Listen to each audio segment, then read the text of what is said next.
Student welcome अभिजात classes. आज का जो हमारा टॉपिक है वो है मेंस्ट्रुअल साइकिल। लास्ट जो हमारा टॉपिक था वो था ओस्टर साइकिल, जिसमें मैंने मध्य चक्कर के बारे में बताया था।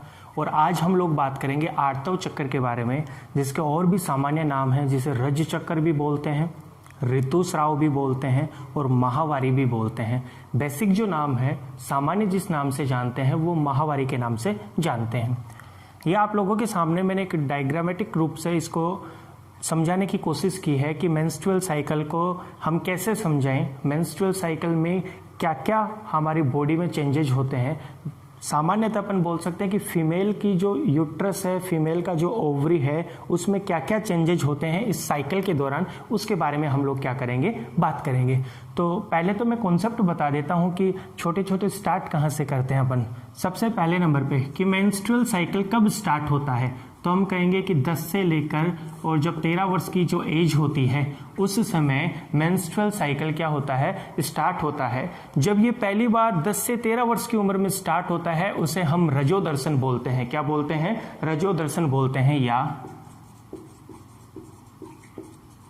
मेनार्के बोलते हैं। क्या बोलते हैं? मेनार्के या रजोदर्शन बोलते हैं। कितने वर्ष की उम्र में स्टार्ट होता है? 10 से 13 वर्ष की उम्र में स्टार्ट होता है।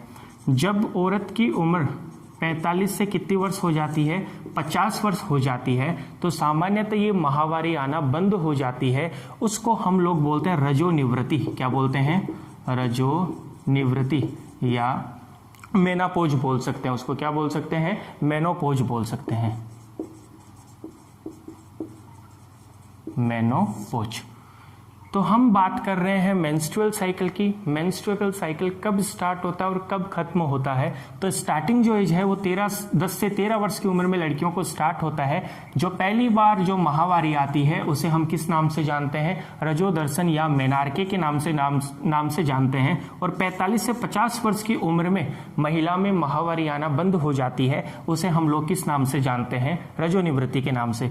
तो हम एवरेज यदि देखें तो 11 वर्ष से लेकर और लगभग कितने वर्ष तक? 48 वर्ष के बीच में महिलाओं में माहवारी आती है।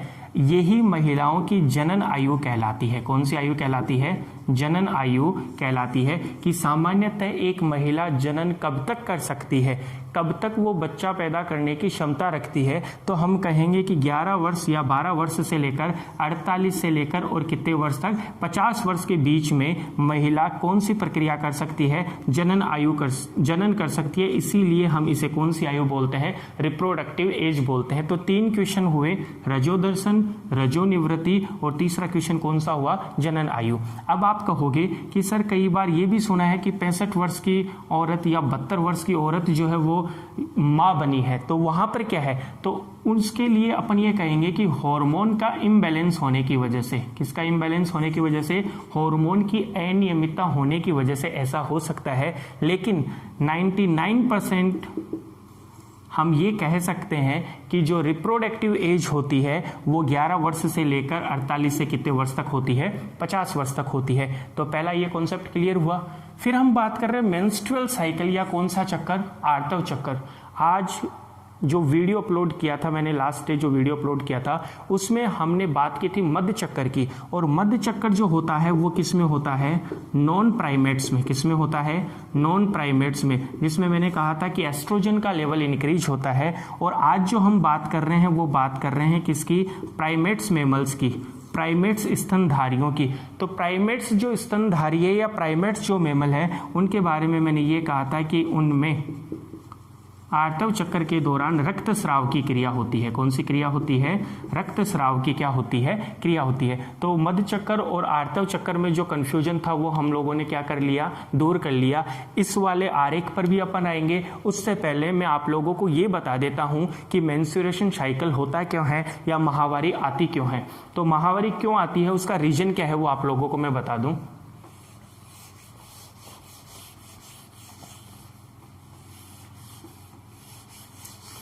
कोई भी जो जीव होता है, कोई भी जो लिविंग पर्सन होता है, यदि उसके अपन स्पेसिफिक प्रॉपर्टीज की बात करते हैं, विशिष्ट गुणों की बात करते हैं, तो हम लोग ये कहते हैं कि सजीव वो होता है जो गति करता है, सजीव वो होता है जो वृद्धि करता है। लेकिन उसी में से एक टॉपिक ये भी है कि सजीव जनन करता है। क्या करता है? जनन करता है। और रिप्रोडक्शन के लिए अपन कह सकते हैं कि पुरुषों से ज्यादा जो दायित्व है वो किसका होता है? महिलाओं का होता है। तो अब अपन बात कर रहे हैं कि मेंस्ट्रुअल साइकिल आया क्यों। तो मेंस्ट्रुअल साइकिल आया क्या, उसके बारे में मैं आप लोगों को एक बार बता देता हूं।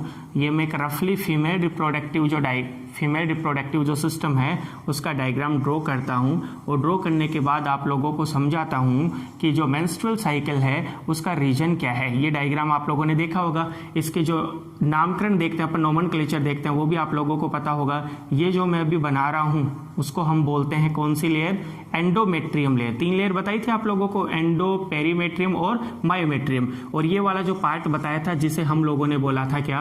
एम्पुला। क्या बोला था? एम्पुला। यहाँ पर मेसोवेरियम फिलामेंट थे, ये ओवरी थी। ओवरी के अंदर मैंने ये कहा था ओव्यूलेशन होता है। क्या होता है? ओव्यूलेशन। ओव्यूलेशन का मतलब वह प्रक्रिया जिसके दौरान अंडाशय से कहाँ निकलता है? बाहर निकलता है। ये बताए थे फ्रिम्बरी, झल्लरी। क्या बताई थी? झल्लरी बताई थी। जो ओव्यूलेशन होता है, जो अंडा निकलता है, जो अंडा होता नहीं, सेकेंडरी oocyte या द्वितीयक अंडक होता है, उसके बारे में अपन नेक्स्ट वीडियो में बात करेंगे। तो ये जो ओव्यूम है जिसको हम अंडा बोलते हैं, ये अंडा धीरे धीरे पहुंच जाता है कहाँ? एम्पुला वाले पार्ट में। कौन सा पार्ट में पहुंचा? एम्पुला वाले पार्ट में पहुंचा। अब जब इस फीमेल का जो पार्टनर है वो जब इंसेमिनेशन करता है, इंसेमिनेशन यानी वीर्य सेचन करता है, तो वो स्पर्म को यहाँ वेजाइना में छोड़ता है। कहाँ छोड़ता है? वेजाइना में। स्पर्म स्विम करते हुए, तैरते हुए कहाँ तक जाएंगे? इस वाले पार्ट तक जाएंगे। कौन से वाले पार्ट तक? एम्पुला वाले पार्ट तक क्या होंगे? जाएंगे। जाने के बाद स्पर्म किसके साथ फ्यूज्ड होंगे? ओव्यूम के साथ जुड़ेंगे। जुड़ने के बाद जो प्रोसेस होता है उसे हम लोग बोलते हैं फर्टिलाइजेशन। क्या बोलते हैं? निषेचन। अब देखो माहवारी क्यों होती है अपन को, तो उसके बारे में बात करनी है। ये जो लेयर है, कौन सी लेयर है? एंडोमेट्रियम लेयर है। अब देखो ये जो मैंने डायग्राम बनाया इसका एक अलग इन्वायरमेंट है। बॉडी का जो भी ऑर्गन होता है उसका एक खुद का वातावरण होता है। तो ये एंडोमेट्रियम क्या सोचता है कि ये जो ओव्यूम है, ये जो अंडा है, ये अंडा फर्टिलाइज होगा। क्या होगा? फर्टिलाइज होगा। फर्टिलाइज होने के बाद ये जाइगोट बनाएगा। जाइगोट जब डेवलप्ड होगा तो वो डेवलप्ड होकर और वो धीरे धीरे यहां पर आएगा। यानी अपन ये कह सकते हैं कि जब बेबी पैदा होता है तो उसका निर्माण कहां से स्टार्ट हुआ? वो प्रोसेस स्टार्ट होती है कौन से भाग से? एम्पुला वाले भाग से। तो एंडोमेट्रियम बड़ा खुश होता है, उसे ऐसा लगता है कि ये फर्टिलाइज होगा और फर्टिलाइज होकर मेरे ऊपर आकर और आरोपित हो जाएगा, यानी मेरी गोद में आकर बैठेगा। कहाँ आकर बैठेगा? मेरी गोद में आकर बैठेगा। तो ये थोड़ा सा स्पंजी हो जाता है। क्या हो जाता है? स्पंजी हो जाता है, सॉफ्ट रहता है। कैसा रहता है? सॉफ्ट। क्यों रहता है सॉफ्ट? क्योंकि भाई नया बेबी आने वाला है, बहुत प्यारा सा बेबी आने वाला है। बेबी का मतलब ये नहीं कह रहा कि यहीं से ना बच्चा तैयार होकर आ रहा है। मैं समझाने की कोशिश कर रहा हूँ कि वो जो जाइगोट की जो अवस्थाएं हैं, जो लास्ट में यहाँ तक कोरक पुट या ब्लास्टोसिस्ट अवस्था जो आती है, वो यहां आने के बाद इम्प्लांट होती है। इम्प्लांट का मतलब आरोपित होती है। क्या बताया मैंने? यहां पर आने के बाद इम्प्लांट होती है, यानी यहां आने के बाद वो क्या होती है? आरोपित होती है। आरोपित होने के बाद में वो यहाँ डेवलप्ड होती है, विकास करती है। 9 महीने तक वो बच्चा यहीं पलता है। क्या बताया था इसको? Uterine cavity. और 9 महीने के बाद में पार्ट्यूरेशन जब होता है, प्रसव जब होता है, तो वो बच्चा धीरे धीरे यहाँ से कहाँ निकल जाता है? बाहर। लेकिन अब हुआ क्या? ये जो ओव्यूम था वो फर्टिलाइज्ड नहीं हुआ। क्या नहीं हुआ? फर्टिलाइज्ड नहीं हुआ, यानी उसमें कौन सी प्रक्रिया नहीं हुई? निषेचन की क्या नहीं हुई? प्रक्रिया नहीं हुई। तो कितने दिन तक जीवित रहेगा भाई? यदि शुक्राणु या स्पर्म यहां जाएंगे नहीं तो ये जीवित नहीं रहेगा। जीवित नहीं रहेगा तो क्या होगा? इसकी डेथ हो जाएगी, अर्थात अंडाणु की क्या हो गई? मृत्यु। अंडे का जीवन काल कितना होता है वो मैंने आप लोगों को बताया था 24 आवर्स। कितना आवर्स बताया था? 24 आवर्स। जब वो अंडा मर जाता है, यानी उसकी जब मृत्यु हो जाती है, तो वो अनिषेचित या मृत अंडाणु पहुंचता है कहां पर? इस स्थान पर पहुंच गया। जैसे ही मृत अंडाणु यहां पहुंचता है तो सबसे बड़ा झटका लगता है एंडोमेट्रियम को, किसको लगता है, अंतःस्तर को। उसे हर्ट होता है कि मैंने जिसके लिए तैयारी कर रखी थी कि जो मेरे ऊपर आकर आरोपित होगा वो तो आया ही नहीं, वो तो क्या हो गया, मृत हो गया। अब यदि ये मृत है तो इसके मृत होने की वजह से इसे भी क्या होता है, दुख होता है या हर्ट होता है, हर्ट होता है तो ये टूटना स्टार्ट हो जाता है। समझ गए मेरी बात। हम लोग कई बार कहते हैं कि वो बड़ा दुखी है इसलिए वो टूट रहा है, तो वही चीज यहाँ पर है, ये दुखी हुआ। क्यों दुखी हुआ, क्योंकि अंडा जो था वो तो क्या हो गया, मृत हो गया। अब मृत अंडा शरीर से कहाँ निकलेगा, बाहर निकलेगा। बाहर निकलेगा तो उसी समय एंडोमेट्रियम अंतःस्तर भी टूट जाएगा, साथ में इसमें पाई जाने वाली ब्लड वेसल्स है जो इसकी रक्त वाहिनी है वो भी क्या हो जाएंगी, टूट जाएंगी। टूटेगी तो वेजाइना के द्वारा ब्लीडिंग होगी, क्या होगी, ब्लीडिंग होगी, रक्तस्राव होगा। ये रक्तस्राव होना ही कौन सा आर्तव चक्कर या कौन सा साइकिल कहलाता है, मेंस्ट्रुअल साइकिल कहलाता है। तो बोले सर अभी तो ब्लीडिंग ही हुई है, ये नाम क्यों जोड़ा आप लोगों ने, साइकिल क्यों जोड़ा? इसलिए जोड़ा क्योंकि प्राइमेट्स में 28 दिन के बाद, कितने दिन के बाद, 28 दिन के बाद यही प्रोसेस रिपीट होती है, यही साइकिल दोबारा से स्टार्ट होता है। इसीलिए हम लोगों ने इसको कौन सा साइकिल कह दिया, मेंस्ट्रुअल साइकिल कह दिया। क्लियर हुआ। अब अपन बात करते हैं आगे। ये जो मैंने आपको बात बताई ये तो केवल ये बताइए कि मेंस्ट्रुअल साइकिल आने का रीजन क्या है, जो वो ब्लीडिंग होती है हर 28 या 29 दिन के बाद में, उसका कारण क्या था, उसके कॉजेज क्या थे, ऐसी क्या बात थी जिसकी वजह से ये ऐसा हुआ। मैंने आप लोगों को लास्ट वीडियो में ये भी बताया था कि यदि किसी महिला में मेंस्ट्रुअल साइकिल नहीं आ रहा, या सामान्य अपन ये बोल सकते कि महिला में क्या नहीं हो रही, ब्लीडिंग नहीं हो रही, तो इसका सीधा सा इंडिकेशन ये जाता है कि महिला क्या है, प्रेग्नेंट है, यानी महिला क्या है, गर्भवती है। तो मेंस्ट्रुअल साइकिल का न आना क्या संकेत दर्शाता है कि महिला क्या है, प्रेग्नेंट है। लेकिन मैंने आप लोगों को यह भी बताया था कि कई बार ऐसे रीजन होते हैं कि महिला प्रेग्नेंट भी नहीं होती और महिला में कौन सा साइकिल भी नहीं आता, मेंस्ट्रुअल साइकिल भी नहीं आता, और उसका कारण आप लोगों को बताया था डिप्रेशन यानी तनाव, पुअर हेल्थ यानी कुपोषण से संबंधित कोई विकार, या फिर हार्मोन का इम्बैलेंस, हार्मोन की अनियमितता की वजह से भी कई बार कौन सा साइकिल नहीं आता, मेंस्ट्रुअल साइकिल नहीं आता। और यहीं पर एक क्वेश्चन भी बनता है। क्या क्वेश्चन बनता है वो मैंने आपको पहले भी बताया था और एक बार मैं वापस से रिपीट कर देता हूं कि क्या माहवारी का न आना गर्भधारण का संकेत है। तो हमारा आंसर पहले तो होगा हाँ कि माहवारी का न आना गर्भधारण का संकेत है, परंतु कभी कभी ऐसे कारण भी हो सकते हैं कि जिसकी वजह से मेंस्ट्रुअल साइकिल ना आए, और वो कारण मैंने आप लोगों को 3 कारण बता दिए हैं, फिर से सुन लेना। डिप्रेशन या तनाव की वजह से, पुअर हेल्थ की वजह से, और तीसरा जो बताया है वो हार्मोन की अनियमितता की वजह से। अब हम स्टार्ट करते हैं मेंस्ट्रुअल साइकिल। ये आप लोगों के सामने मैंने एक प्रस्तावना तैयार की थी कि आप लोगों को इजी लगे थोड़ा ये कि मेंस्ट्रुअल साइकिल है क्या। तो सबसे पहले नंबर पे मेंस्ट्रुअल साइकिल की डेफिनेशन वही है कि जो प्राइमेट्स हैं, प्राइमेट्स जो मैमल्स हैं, प्राइमेट्स जो मादा स्तनधारी है, उनके जनन तंत्र में, उनके रिप्रोडक्टिव सिस्टम में होने वाले चक्रीय परिवर्तन को, कौन से परिवर्तन को, होने वाले चक्रीय परिवर्तन को ही हम कौन सा चक्र कहते हैं, मध्य चक्र, होने वाले चक्रीय परिवर्तन को ही हम लोग कौन सा चक्र कहते हैं, आर्तव चक्र कहते हैं। आर्तव जो चक्र है इसको अध्ययन हम कितने स्टेज में करेंगे, 4 स्टेज में करेंगे। वो स्टेज कौन कौन से है वो आप लोगों को मैं बता देता हूं। नंबर 1 रक्तस्राव, कौन सी स्टेज है, रक्तस्राव। नंबर 2 पुटकीय प्रावस्था,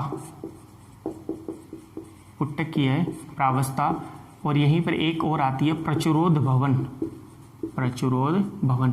नंबर 3 पर आता है अंडोत्सर्ग प्रावस्था, कौन सी प्रावस्था, अंडोत्सर्ग प्रावस्था। और नंबर 4 पर आती है पित्त प्रावस्था, कौन सी प्रावस्था, पित्त प्रावस्था, या मेंस्ट्रुअल या ब्लीडिंग। ये आती है फॉलिकल फेज, फॉलिकल फेज, और इसको बोलते हैं प्रोलिफिकेशन। ये है अंडोसर्ग वाला ओव्यूलेशन स्टेज, ओव्यूलेशन स्टेज, और ये है ल्यूटियल फेज। अब अपन इनके बारे में एक एक के बारे में क्या करते हैं, बात करते हैं। भले ही टॉपिक बड़ा कॉम्प्लेक्स हो, थोड़ा जटिल हो, लेकिन यदि अपन इसको समझना चाहे तो इजीली समझ सकते हैं।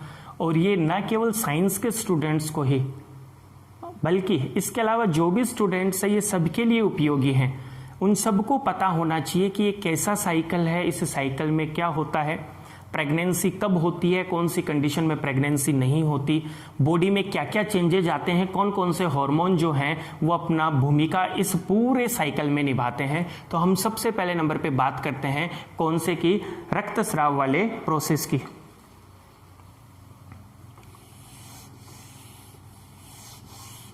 ठीक है, तो सबसे पहले नंबर पे कौन सा आता है, रक्तस्राव।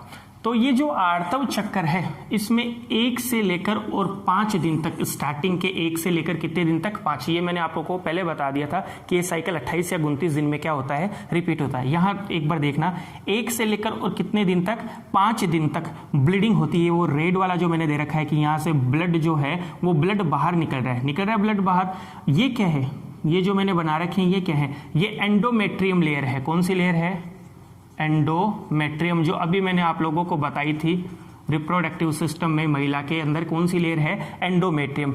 तो ब्लीडिंग पहले दिन से, यानी सपोज करो 1 तारीख है, कितनी तारीख है, 1 तारीख है, 1 तारीख से लेकर और 5 तारीख तक ब्लीडिंग हो रही है। तो ब्लीडिंग क्यों हुई उसका रीजन मैंने बता दिया कि जो ओव्यूम था, जो अंडाणु था, उसकी क्या हो चुकी है, मृत्यु। जब उसकी मृत्यु हुई तो साथ में कौन टूट के बाहर आया, एंडोमेट्रियम। तो ये एंडोमेट्रियम भी देखो साइज में मैंने इसको छोटा कर दिया, पहले यहाँ थोड़ी बड़ी थी लेकिन ब्लीडिंग स्टार्ट हुई तो ये भी नीचे नीचे आता था, क्या होता गया, छोटा होता गया। तो सबसे पहले अपन बोलेंगे कि रक्तस्राव जो है वो कितने दिनों तक होता है, सामान्यतः 1 से लेकर और 5 दिन तक क्या होता है, रक्तस्राव होता है। रक्तस्राव में कौन टूटता है, तो रक्तस्राव में कौन टूटता है, अंतःस्थल टूटता है। अंतःस्थल टूट गया, अंतःस्थल टूटने के साथ रक्तस्राव में बाहर कौन निकल कर आता है, मृत अंडाणु कहाँ निकल कर आता है, बाहर निकल कर आता है। तो वो जो क्वेश्चन यहाँ पर आ रहा है वो मैं आप लोगों को बता दूं कि रज चक्कर यदि हुआ है, आर्तव चक्कर यदि हुआ है तो उसका कारण जो था, मेन जो रीजन था वो कौन सा अंडाणु था, मृत अंडाणु था। यदि मृत अंडाणु बाहर निकल रहा है इसका मतलब महिला को कौन सा चक्कर हुआ है, आर्तव चक्कर हुआ है। अब उसके बाद में अपन बात करते हैं, रक्तस्राव के बाद में अपन बात करते हैं कि क्या होगा। नंबर 2 के ऊपर अपन बात करते हैं पुटकीय प्रावस्था।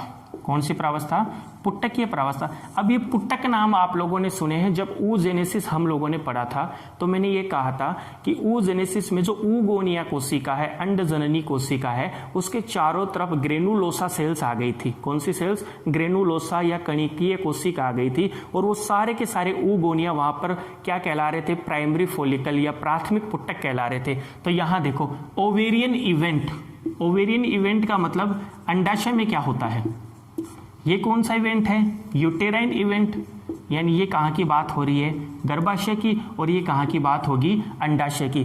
ब्लीडिंग होगी, ब्लीडिंग होने के बाद में क्या है, ऐसा तो है नहीं कि अंडा एक ही बार बनेगा, 28 दिन बाद में अंडा तो दोबारा बनने को तैयार होगा। तो ये मृत अंडा जब यहाँ से बाहर निकल गया था उसी समय ये वाले, ये जिनको अपन फोलिकल बोलते हैं, पुटक बोलते हैं, क्या बोलते हैं, पुटक। ये पुटक अपना क्या स्टार्ट कर देंगे, विकास, अपना डेवलपमेंट स्टार्ट कर देंगे। प्राथमिक पुटक से कौन सा पुटक बनेगा, द्वितीयक पुटक, द्वितीयक पुटक से कौन सा पुटक बनेगा, तृतीयक पुटक, तृतीयक पुटक से कौन सी पुट्टिका बनेगी, ग्राफियन फोलिकल या ग्राफियन पुट्टिका। कौन सी पुट्टिका बनेगी, ग्राफियन पुट्टिका। थोड़ा रिवाइज करते रहो, याद करते रहो कि मैंने ये कहा था कि पुटक के अंदर अंदर की साइड में oogonia सेल है, यहाँ भी oogonia है, लेकिन चारों तरफ बाहर स्तर बढ़ रहा है। यहाँ पर भी अंदर की साइड में क्या थी, oogonia, अंडजननी कोशिका थी, जिसने क्या किया था, अंदर मियोसिस किया था, और मियोसिस करने के बाद में उसने किसका फॉर्मेशन किया था, द्वितीय कंडक का निर्माण किया था। द्वितीय कंडक जब अपने चारों तरफ कोरोना रेडिएटा और जोना पेलोसिडा का फॉर्मेशन कर रहा था, तो बाहर की साइड में यहां पर निर्माण हो गया था फोलिकल, ग्राफियन फोलिकल का। किसका फॉर्मेशन हो गया? ग्राफियन फोलिकल का। तो हम बात कर रहे हैं दूसरी अवस्था, कौन सी अवस्था? पुटकीय प्रावस्था। और साथ में हम लोग उसको बोलते हैं, कौन सा भवन बोलते हैं? प्रचुरोध भवन। तो बोले सर दोनों एक ही है क्या? दोनों अलग अलग है। पुटकीय प्रावस्था तो ये हुई जब ये जो फोलिकल है ये अपना डेवलपमेंट करेंगे। क्यों करेंगे ये डेवलपमेंट? क्योंकि पहले वाला अंडाणु तो मृत होकर कहां निकल गया? बाहर। अब दूसरा अंडा बनने को तैयार है। तो दूसरा अंडा कब बनेगा? जब ये पुटक अपने अंदर क्या करेंगे? अपना विकास करेंगे। हुआ क्लियर यहां तक? जिस समय पुटकीय अवस्था चलती है, यानी पुटक अपना क्या करते हैं? विकास करते हैं, उसी समय वापिस से ये जो एंडोमेट्रियम है, जो ये पहले टूट गया था, ये वापिस से अपना धीरे धीरे निर्माण स्टार्ट करता है। वापिस से धीरे धीरे अपना क्या स्टार्ट करता है? निर्माण।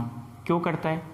क्योंकि इसे वापिस से लगता है कि इस बार तो चलो अंडा मृत हो गया, निषेचित नहीं हुआ, लेकिन हो सकता है कि आगे आने वाला जो साइकिल है, आगे आने वाली जो समय है, उसमें वो अंडा निषेचित हो जाए। तो मुझे तो पहले से क्या तैयार करनी है? तैयारी तैयार करनी है, तैयारी रखनी है कि वो आकर मेरे ऊपर इम्प्लांट होगा। तो ये तो हुई पुटक की अवस्था, और ये साथ में ये वापिस अपना जो डेवलपमेंट कर रहा है उसको अपन बोलते हैं कौन सी अवस्था? प्रचुरोध भवन अवस्था या प्रोलिफिकेशन फेज, प्रचुरोध भवन प्रावस्था। हुआ क्लियर? अब देखो एक यहां देखना, यहां लिख रखा है मैंने ओवेरियन हार्मोन। कौन सा हार्मोन लिख रखा है? Ovarian hormone. ये है एस्ट्रोजन और ये क्या है? प्रोजेस्टेरोन। जिस समय ये एंडोमेट्रियम अपना वापस से निर्माण करता है, यहां नीचे आ गया था, फिर धीरे धीरे देखो ऊपर उठता जा रहा है। ये जब अपना निर्माण करता है, अपना फॉर्मेशन करता है, तो उसके लिए कौन सा हार्मोन जिम्मेदार है? एस्ट्रोजन हार्मोन जिम्मेदार है। कौन सा हार्मोन जिम्मेदार है? एस्ट्रोजन। और क्या काम करता है? ये जो पुटक है, फोलिकल है, इन फोलिकल के द्वारा ही कौन सा हार्मोन सिक्रेट होता है?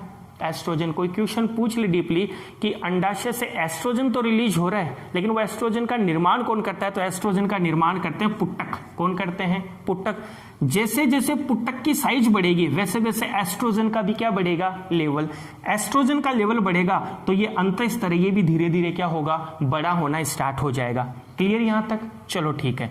अब देखो यहां पर अपन बात करते हैं वापिस से, पुटकीय और प्रचुरोध भवन डेवलप्ड यहां पर भी हो गया, और यहां पर भी ये धीरे धीरे अपना क्या कर रहे हैं? निर्माण कर रहे हैं। अब तो तीसरी स्टेज आती है, वो तीसरी स्टेज है अंडोत्सर्ग प्रावस्था, ओव्यूलेशन। कौन सी अवस्था? ओव्यूलेशन फेज, अंडोत्सर्ग, यानी अब अंडा निकलेगा। कैसे निकलेगा अंडा? ऊपर देखना, यह पिट्यूटरी हार्मोन पीयूष ग्रंथि के द्वारा रिलीज होते हैं। किसके द्वारा रिलीज होते हैं? पीयूष के द्वारा। एक है एफएसएच, दूसरा क्या है? एलएच। इन्हें गोनेडोट्रोपिक हार्मोन भी बोलते हैं। या ये पूछ ले कि इन्हीं दो गोनेडोट्रोपिक के एग्जाम्पल बताओ, तो इन दोनों के बारे में आप लोगों को बताना पड़ेगा। जब एलएच हार्मोन अपने हाई कॉन्सेंट्रेशन पे हो, अपनी उच्चतम सांद्रता पर हो, कब होगा ऐसा? देखो आठवें चक्कर के लगभग मध्य में, लगभग 14-15 तारीख को, ये 13 तारीख है, ये 14 तारीख है, और ये कितनी तारीख है? 15। कितने दिन तक? देखो 27 के बाद में 29, 28, 29, तो इनका मिडिल जो 1 तारीख से लेकर और 29 या 30 तारीख तक का जो अपन मध्य निकाल रहे हैं, वो लगभग कितनी तारीख निकल रही है? 15 तारीख निकल रही है। 15 तारीख के लगभग ऊपर की साइड में चलते जाना। देखो कौन सा हार्मोन, ये रेड वाला जो मैंने हार्मोन बताया है, कौन सा हार्मोन? एलएच हार्मोन अपनी हाई कंसंट्रेशन पे, इसकी सांद्रता क्या है? ज्यादा है। जिस दिन एलएच हार्मोन की कंसंट्रेशन हाई होगी, उस दिन ये ग्राफियन पुट्टिका है, ये फट जाएगी। क्या होगी? ग्राफियन पुट्टिका फट जाएगी। तो देखो यहां पर ग्राफियन पुट्टिका फट गई। फट गई तो क्या निकला यहां पर? ये वाला जो मैंने बना रखा है, ये है ओव्यूम। क्या बना रखा है? ओव्यूम, अंडाणु बना रखा है। अंडाशय के अंदर ग्राफियन पुट्टिका फट गई, अंडाणु कहां निकल गया? बाहर निकल गया। इसे ही हम लोग क्या बोलते हैं? अंडोत्सर्ग। क्या बोलते हैं? अंडोत्सर्ग। तो पहला क्वेश्चन तो अंडोत्सर्ग किसे कहते हैं? तो कहना कि ग्राफियन पुट्टिका के फटने से अंडाणु का बाहर निकलना क्या कहलाता है? अंडोत्सर्ग कहलाता है। दूसरा, अंडोत्सर्ग के लिए या ओव्यूलेशन के लिए कौन सा हार्मोन जिम्मेदार है? तो इसके लिए जो हार्मोन जिम्मेदार है वो कौन सा हार्मोन है? Luteinizing hormone. ये ल्यूटिनाइजिंग हार्मोन कौन सी ग्रंथि से? पिट्यूटरी ग्लैंड से क्या होता है? रिलीज होता है। क्लियर हुआ यहां तक? कौन सी अवस्था पढ़ रहे थे अपन? ओव्यूलेशन फेज पढ़ रहे थे। ओव्यूलेशन फेज कब आती है? ओव्यूलेशन फेज मेंस्ट्रुअल साइकिल के मिड में आती है। ये पहले दिन से लेकर और 29 तक मैंने ये लिखा है, इसके ठीक मध्य में, ये ठीक देखो मध्य में हम लोगों ने कहा कि पिट्यूटरी के द्वारा निकलने वाला LH और FSH से ज्यादा कौन सा LH हार्मोन है वो अपनी हाई कॉन्सेंट्रेशन पे होता है, और उसी हाई कॉन्सेंट्रेशन के दौरान ग्राफियन पुट्टिका फटती है। क्या फटती है? ग्राफियन पुट्टिका। ग्राफियन पुट्टिका किससे बनी? जब पुट्टक कोशिकाओं ने अपना विकास किया। ये ooजेनेसिस की प्रक्रिया चल रही है, आप लोगों को पढ़ाया था जो अंडे जनन, वो ही चल रहा है ये, कि ये पुट्टक है, पुट्टक ने द्वितीयक पुट्टक, फिर द्वितीयक ने तृतीयक पुट्टक, तृतीयक से ग्राफियन पुट्टिका, और ये ग्राफियन पुट्टिका फटेगी। कब फटेगी ग्राफियन पुट्टिका? जब LH हार्मोन की सांद्रता क्या हो जाएगी? अधिक हो जाएगी। LH हार्मोन की सांद्रता से ये ओव्यूलेशन हो गया। ठीक है साहब, हो गया ओव्यूलेशन। अब ओव्यूलेशन कब होता है ये याद रखना। ओव्यूलेशन होता है मेंस्ट्रुअल साइकिल के मिड में। जरूरी नहीं कि सबके मिड में ही हो, 15 की जगह ये 19 को भी हो सकता है, 15 की जगह ये 11 तारीख को भी हो सकता है, लेकिन एवरेज 99% जो महिलाएं हैं उनमें हम बात करते हैं तो कहेंगे कि ओव्यूलेशन की जो प्रोसेस है, अंडोत्सर्ग की प्रावस्था जो है वो कहाँ होती है? मिड में होती है। क्लियर हुआ ये चीज? चलो ठीक है। फिर उसके बाद में अपन बात करेंगे, ओव्यूलेशन के बाद में अपन बात करेंगे कौन सी स्टेज है? ल्यूटियल स्टेज या ल्यूटियल फेज, पित्त प्रावस्था। पित्त प्रावस्था। जब आप लोग बुक में ये आरेख देखोगे तो यहां पर ये एक येलो कलर की संरचना आएगी। कौन से कलर की संरचना आएगी? येलो कलर की संरचना आएगी। बोले ये क्या है? तो अपन कहेंगे कि जैसे ही अंडोत्सर्ग हो जाता है, इस ल्यूटियल फेज को हम लोग पोस्ट ओव्यूलेशन भी बोलते हैं। क्या बोलते हैं? पोस्ट ओव्यूलेशन, यानी पश्च अंडोत्सर्ग प्रावस्था, यानी अंडोत्सर्ग के बाद की जो अवस्था है उसे हम पोस्ट ओव्यूलेशन या कौन सी फेज बोलते हैं? ल्यूटियल फेज बोलते हैं। ये जो ग्राफियन पुट्टिका फटी थी, कौन से हार्मोन के कारण? LH हार्मोन के कारण। ये ग्राफियन पुट्टिका का जो शेष भाग है, बचा हुआ जो भाग है, अब वो एक येलो रंग की संरचना में परिवर्तित होगा। कौन सी रंग की संरचना में? पीले रंग की संरचना में चेंज हो जाएगा, जिसे हम लोग बोलते हैं कार्पस ल्यूटियम। क्या बोलते हैं? Corpus luteum. क्लियर? ये कॉर्पस ल्यूटियम जो वो येलो रंग की संरचना है, यहां तक भी ठीक है, लेकिन सबसे इंपॉर्टेंट थिंग, इसी कॉर्पस ल्यूटियम के द्वारा कौन सा हार्मोन सिक्रेट होता है? प्रोजेस्ट्रोन। कौन सा हार्मोन? Progesterone hormone. तो देखो, ओवरी के द्वारा 2 हार्मोन रिलीज होते हैं मेन। मैंने आप लोगों को बताया था एस्ट्रोजन और प्रोजेस्ट्रोन। एस्ट्रोजन रिलीज होता है फॉलिकल या पुट्टकों के द्वारा, और प्रोजेस्ट्रोन रिलीज होता है किसके द्वारा? कॉर्पस ल्यूटियम के द्वारा। अब ये कॉर्पस ल्यूटियम जैसे ही बना, डेवलप्ड है, एकदम डेवलप है, तो देखो यहाँ पर प्रोजेस्ट्रोन की मैंने कंसंट्रेशन बढ़ा दी कंसंट्रेशन। क्या काम आता है ये प्रोजेस्ट्रोन? एंडोमेट्रियम को बनाए रखने के लिए। किसको बनाए रखने के लिए? एंडोमेट्रियम को बनाए रखने के लिए। बोले सर समझ में नहीं आया। जब कोई महिला प्रेग्नेंट हो जाती है तो उस महिला में आर्तव चक्र क्या हो जाता है? बंद हो जाता है। क्यों हो जाता है बंद? क्योंकि अब क्या नहीं टूटती? एंडोमेट्रियम नहीं टूटती। क्यों नहीं टूटती एंडोमेट्रियम? इसलिए नहीं टूटती कि यदि अंडा निषेचित हो जाता है, फर्टिलाइज हो जाता है, जाइगोट बन जाता है, जाइगोट से आगे जब वो अपना विकास करता है, तो ये कॉर्पस ल्यूटियम रेगुलरली, लगातार किसका सिक्रेशन करता है? प्रोजेस्ट्रोन हार्मोन का क्या करता है? सिक्रेशन करता है। और इस प्रोजेस्ट्रोन हार्मोन के सिक्रेशन से ये एंडोमेट्रियम जैसी थी वैसी की वैसी क्या रहेगी? बनी रहेगी। क्लियर यहां तक? तो याद रखना कि कॉर्पस ल्यूटियम के द्वारा कौन सा हार्मोन रिलीज होता है? प्रोजेस्ट्रोन हार्मोन क्या होता है? रिलीज होता है। लेकिन सपोज करो वो जो अंडा निकला था, वो अंडा अभी भी फर्टिलाइज नहीं हुआ। क्या नहीं हुआ? फर्टिलाइज नहीं हुआ, निषेचित नहीं हुआ। तो क्या होगा? ये कॉर्पस जो ल्यूटियम है ये भी टूटना स्टार्ट हो जाएगी, इसकी रीग्रेसिंग हो जाएगा। रीग्रेसिंग का मतलब ये अपघटित होना स्टार्ट हो जाएगा। ये पहले बड़ा था, अब छोटा हो जाएगा, फिर और छोटा हो जाएगा। तो देखो, ये कॉर्पस ल्यूटियम बड़ा था, अब क्या हो गया? छोटा, और फिर धीरे धीरे और क्या हो जाएगा? छोटा। जब ये छोटा हो रहा है, इसका मतलब क्या था कि ये जो अंडा निकला था ये अभी भी क्या नहीं हुआ? निषेचित नहीं हुआ। निषेचित नहीं हुआ तो देखो कितनी तारीख आ गई? 28-29 तारीख आ गई। और 28-29 तारीख को ये जो बड़ा बड़ा एंडोमेट्रियम था ना, ये वापस से टूटने स्टार्ट हो जाएगा। क्यों टूटा ये? इधर देखो, पहले यहां तक बड़ा था। कब तक बड़ा था? जब तक कॉर्पस ल्यूटियम के द्वारा कौन सा हार्मोन निकल रहा था? प्रोजेस्ट्रोन। लेकिन अब कह रहे हैं कि सर ये तो नीचे की साइड में जाता जा रहा है। क्यों जा रहा है? इसलिए जा रहा है क्योंकि कॉर्पस ल्यूटियम टूट गया। कॉर्पस ल्यूटियम छोटा हो गया तो कौन सा हार्मोन भी कम हो जाएगा, प्रोजेस्टेरोन हार्मोन की सांद्रता भी क्या हो जाएगी, कम हो जाएगी। जब इसकी सांद्रता कम होगी तो ये अंतःस्तर वापस से टूटेगा, और अंतःस्तर वापस से टूटेगा तो देखो वापस 29 तारीख को महिला में क्या स्टार्ट हो जाएगी, ब्लीडिंग स्टार्ट हो जाएगी। जैसा अपन नहीं पढ़ा है ना, वैसा ही वापस से हो जाएगा। सेम साइकिल वापस से क्या होता जाएगा, रिपीट होता जाएगा। अब देखो क्वेश्चन तो बहुत है इसमें, लेकिन सबसे इंपॉर्टेंट क्वेश्चन जो एक बनता है वो क्या है, कॉर्पस ल्यूटियम के द्वारा प्रोजेस्टेरोन हार्मोन का सिक्रेशन होता है, और प्रोजेस्टेरोन हार्मोन अंतःस्तर को बनाए रखने के लिए क्या होता है, जिम्मेदार होता है। अब यदि क्वेश्चन ये आ जाए कि कोई महिला है वो प्रेग्नेंट हो गई, क्या हो गई, प्रेग्नेंट हो गई, और प्रेग्नेंट होने के 1 महीने बाद, कितने महीने बाद, 1 महीने बाद में उसके शरीर में या उसके अंडाशय में यदि कार्पस ल्यूटियम किसी भी फैक्टर की वजह से, फिजिकली केमिकली कोई भी फैक्टर है उसकी वजह से ये टूट जाए, इसकी रीग्रेसिंग हो जाए, ये अपगठित हो जाए तो क्या होगा। तो एक बात तो याद आप लोगों को है कि सर कॉर्पस ल्यूटियम जो है वो किसका सिक्रेशन करता है, प्रोजेस्टेरोन का। यदि प्रोजेस्टेरोन की सांद्रता कम हो जाएगी इसके टूटने से तो कौन टूट जाएगा, एंडोमेट्रियम टूट जाएगा। एंडोमेट्रियम टूट गया तो इसके ऊपर जो वो बच्चा पैदा होने वाला है वो आरोपित होता है, वो बच्चा भी टूटकर कहाँ निकल जाता है, बाहर निकल जाता है, निकल गया बाहर। मिसकैरेज जिसको बोलते हैं कि बच्चा, प्रेग्नेंट हुई थी महिला लेकिन किसी कारणवश से वो बच्चा गिर गया। अपन कई बार सुनते हैं महिला को क्या स्टार्ट हो गई, ब्लीडिंग। वो ब्लीडिंग क्यों स्टार्ट हुई थी, क्योंकि उसका क्या टूट गया था, एंडोमेट्रियम टूट गया था। क्यों टूटा, क्योंकि बोले सर क्या टूट गया था, कॉर्पस ल्यूटियम टूट गया था।